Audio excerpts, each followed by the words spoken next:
అగ్గిపెట్టెలో ఈమిడే చీరలను తయారు చేసే అరుదైన నైపుణ్యం కలిగిన నేత కార్మికులను గుర్తించి వారి ప్రతిభకు తగిన ప్రోత్సాహకం అందించేందుకు కేంద్ర ప్రభుత్వం కృషి చేస్తుందని మెదక్ ఎంపీ రఘునందన్ రావు అన్నారు. నేత కార్మికుల ఆర్థికాభివృద్ధి కోసం బ్యాంకుల ద్వారా రాయితీలపై రుణాలు అందిస్తూ చేనేత రంగాన్ని మరింత బలోపేతం చేసేందుకు కేంద్రం చర్యలు తీసుకుంటుందన్నారు. సిద్దిపేట జిల్లా గజ్వేల్ పట్టణంలోని పద్మశాలి సంఘం భవనం వద్ద 10 లక్షల వ్యయంతో నిర్మించనున్న వంటశాల నిర్మాణానికి ఆదివారం ఎంపీ రఘునందన్ రావు శంకుస్థాపన చేశారు. ఈ సందర్భంగా ఆయన మాట్లాడుతూ దేశానికి రైతులు చేనేత కార్మికులు వెన్నెముక లాంటి వారన్నారు. గజ్వేల్ పట్టణంలోని పద్మశాలి ఫంక్షన్ హాల్ కు 20 లక్షల రూపాయల ఎంపీ నిధులు మంజూరు చేస్తున్నట్టు తెలిపారు.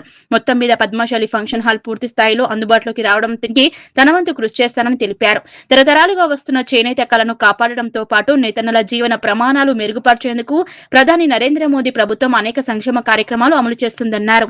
చేనేత కార్మికులకు రుణ సదుపాయాలు కల్పించడంతో పాటు నైపుణ్యాభివృద్ధి, ఆధునిక సాంకేతిక పరిజ్ఞానం, మార్కెటింగ్ సౌకర్యాలు, చేనేత ఉత్పత్తులకు విస్తృత మార్కెటింగ్ కల్పించేందుకు కేంద్రం కృషి చేస్తుందని తెలిపారు.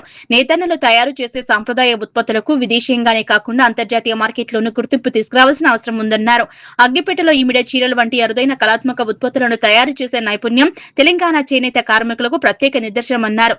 చేనేత రంగాన్ని ఆధునిక అవసరాలకు అనుగుణంగా అభివృద్ధి చేసి నేత కార్మికులకు మెరుగైన ఉపాధి, ఆదాయ అవకాశాలు కల్పించడం కేంద్ర ప్రభుత్వ లక్ష్యమని రఘునందన్ రావు అన్నారు. కేంద్రం అమలు చేస్తున్న పథకాలను నేత కార్మికులు సద్వినియోగం చేసుకోవాలన్నారు. ఈ కార్యక్రమంలో బీజేపీ సిద్దిపేట జిల్లా అధ్యక్షులు బైరి శంకర్ ముద్రాజ్, మాజీ మున్సిపల్ చైర్మన్ గాడిపల్లి భాస్కర్, పద్మశాలి సంఘం అధ్యక్షులు దేవదాస్, చేనేత సహకార సంఘం అధ్యక్షులు స్వర్గం రాజేశ్వం, పద్మశాలి సంఘం కుటుంబ సభ్యులు పాల్గొన్నారు.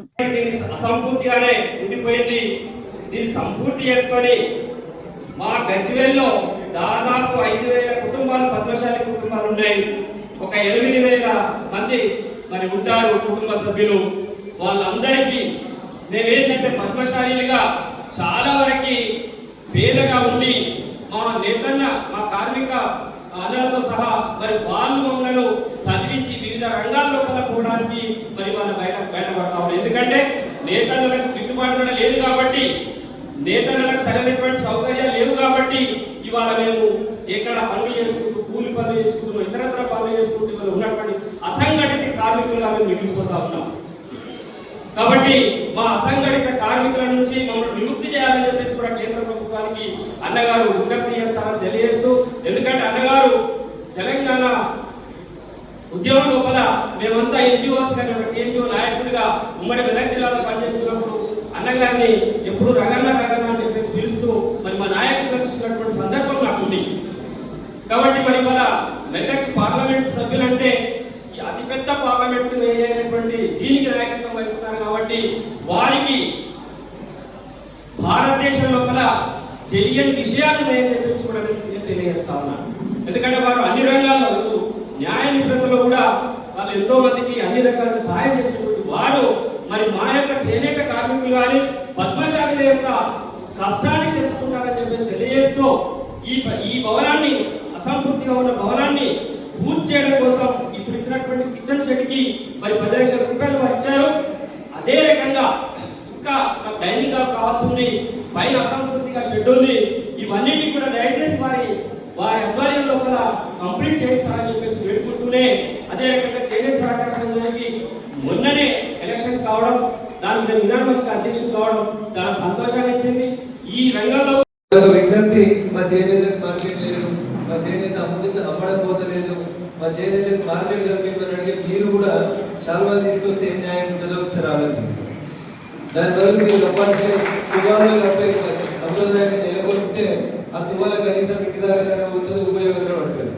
కాబట్టి భవిష్యత్తులో చేనేత సహకార సంఘం వర్ధిల్లాలని కోరుకునేటువంటి మిత్రులందరూ కూడా ఎక్కడ ఏ కార్యక్రమానికి పోయినా మీరందరూ కూడా మనస్ఫూర్తిగా ఒక తీర్మానం చేసుకోవాలి.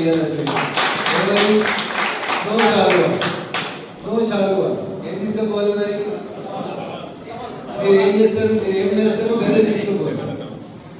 నరేంద్ర మోడీ గారు ప్రధానమంత్రి అయిన తర్వాత ఆగస్టు 7వ తారీఖు చేనేత దినోత్సవంగా ప్రకటించిన తర్వాత నేను ఎంపీగా గెలిచిన 2 సార్లు మోడీ గారిని కలిసేటువంటి అవకాశం నాకు 2 సార్లు లభిస్తే, ఒకసారి దుబాక నేతన్నలు ఇచ్చినటువంటి దండ రాకుండా నూలు దారాన్ని తీసుకుపోయి నరేంద్ర మోడీ గారికి ప్రజెంట్ చేసిన, మీరు పోయిన ఆగస్టు 7th చూస్తే అది కనబడుతుంది.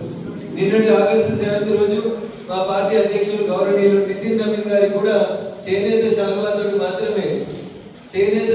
మాత్రమే సన్మానం చేయడం జరిగింది. అంతకుముందు సిరిసిల్లకు సంబంధించినటువంటి ఒక చేనేత కళాకారుడు ఆపరేషన్ సింధూర్ మీద ఒక ఆపరేషన్ సింధూర్ అనేటువంటి కార్యక్రమం తర్వాత అగ్గిపెట్టెలో పట్టేటువంటి ఆపరేషన్ సింధూర్ లో వాడిన ఆయుధాలన్నింటితో పాటు ఒక చిన్న శాలువాని అగ్గిపెట్టెలో పట్టే సైజుతో తయారు చేస్తాడు. అది కూడా నరేంద్ర మోడీ గారి దృష్టికి తీసుకోవడం జరిగింది. ఈ రకంగా చేనేత కార్మికులు వివిధ స్థాయిలలో చేసినటువంటి అగ్గిపెట్టెలో పట్టే చీర నేసిన, అగ్గిపెట్టెలో పట్టేటువంటి ఆపరేషన్ సింధూర్ షాల్ నేసిన, లేదా నూలు పోకునిచ్చిన, నేను గెలిచిన 3 సార్లు వచ్చినటువంటి 3 చేనేత దినోత్సవాల్లో నేను ఎవరిని కలిసిన ఆగస్టు 7వ తారీఖు రోజు నేను వారి చేతికి ఇచ్చినటువంటి వస్త్రం చేనేత వస్త్రమే తప్ప శాల్వా కాదు. అందుకని భవిష్యత్తులో మా పద్మశాలి సోదరులు నేతలందరూ గుర్తుంచుకోవాలి. అల్కల్ మార్కెట్ పోయి అక్కకు వస్తున్నాయని శాల్వాలు వంక రాకుండా మీరు కప్పేటువంటి టవల్ వాళ్ళ ఇంటి దాకా పోవాలి, భవిష్యత్తులో ఉపయోగపడాలి. నేసిన నేత దగ్గర 2 రూపాయలు రావాలంటే పద్మశాలి సోదరులందరూ కూడా ఎక్కడ ఏ కార్యక్రమానికి పోయినా లేదా వేరే వాళ్ళు ఏ కార్యక్రమానికి పోతున్నా వాళ్ళందరినీ కూడా శాలువాలకు బదులు చేనేత కార్మికులు వేసినటువంటి వస్త్రాలను తీసుకొని